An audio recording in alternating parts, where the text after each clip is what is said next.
Първият ми допир с планината е изкачването ми на връх Ботев в 5-ти клас, след което започнах все по-често да ходя в планината и от тогава съм почти постоянно там.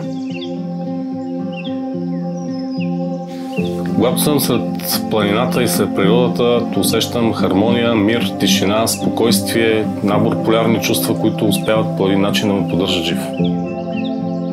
Пирин е малка, компактна планина, в която в едно много малко място са събрани много красоти, много интересни маршрути, много езера и с годините са натрупани много преживявания, така че за мен Пирин си е специален.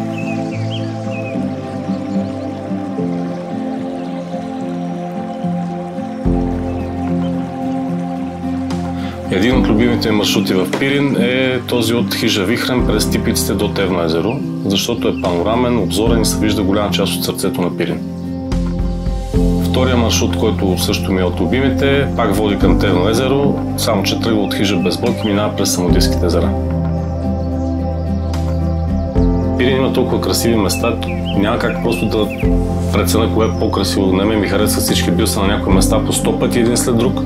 Ходил съм 6 седмици подред да снимам как се разтапя едно езеро и от 6 седмици кадрите си ми харесват.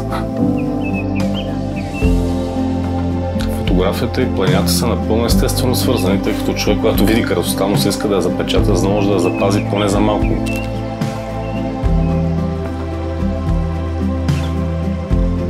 Надявам се завинаги да остана свързан с планината, защото сърцето ми е там.